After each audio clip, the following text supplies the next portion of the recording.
Bonjour à tous, j'espère que votre journée démarre bien ou s'est bien passée, dépendamment du moment où vous nous regardez. Alors aujourd'hui, nous allons partager un nouvel épisode du livre des cieux ouverts, écrit par notre surintendant général, le pasteur I.E. Adeboye. Le thème d'aujourd'hui est le défi d'être oint. Nous allons commencer par prier, n'oublions pas, nous allons remettre cet enseignement entre les mains de Dieu.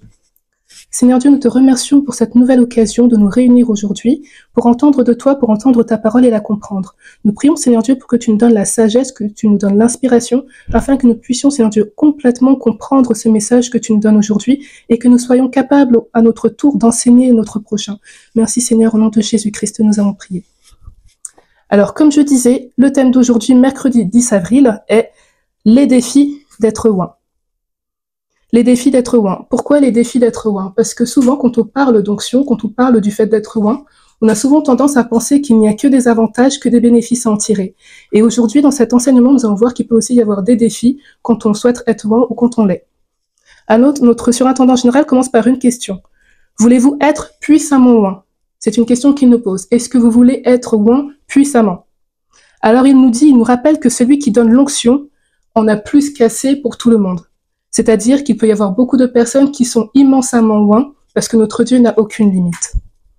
Le psaume 23, verset 5 dit « Tu oins d'huile ma tête, ma coupe est pleine et déborde ». C'est-à-dire qu'il y en a plus qu'assez pour tout le monde, mais est-ce que chaque personne est prête à payer le prix? Est-ce que vous êtes prêts à relever les défis qui accompagnent le fait d'être oint? C'est une question qu'on doit se poser et sur laquelle on doit réfléchir. Est-ce qu'on est prêt à affronter les difficultés qui peuvent arriver avec le fait d'être oint?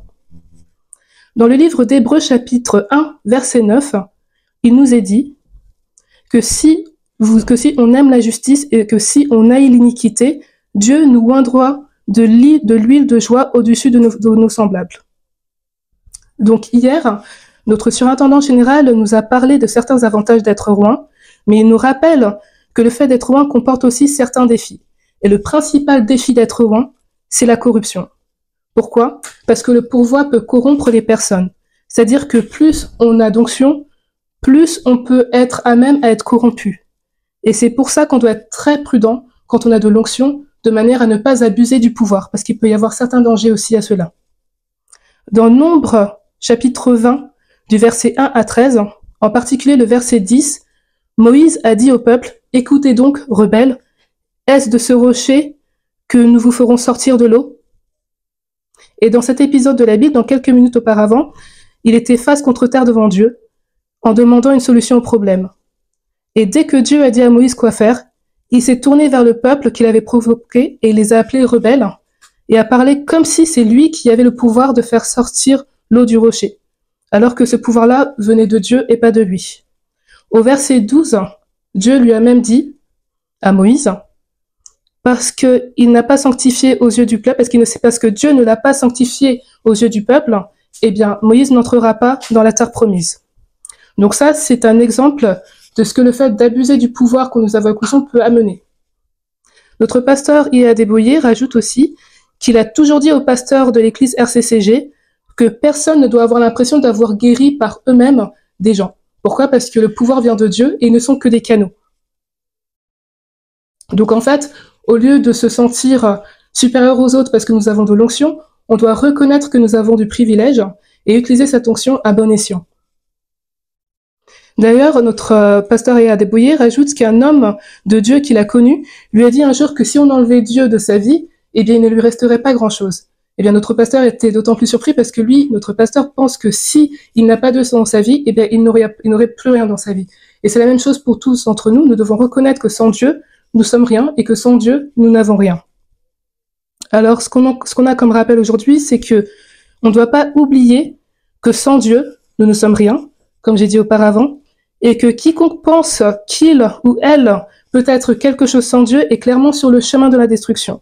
C'est-à-dire que peu importe à quel point est-ce qu'on est oint, on ne doit jamais se permettre de penser qu'on est tout puissant ou supérieur aux autres. On est appelé à toujours rester humble, comme Jésus-Christ l'a toujours été d'ailleurs. Donc le point clé d'aujourd'hui, qui est la conclusion, c'est qu'on ne doit jamais oublier que c'est Dieu qui fait des miracles et pas nous, que nous ne sommes que des canaux mis à sa disposition. Voilà, j'espère que l'enseignement d'aujourd'hui nous a parlé, en tout cas ça m'a beaucoup parlé.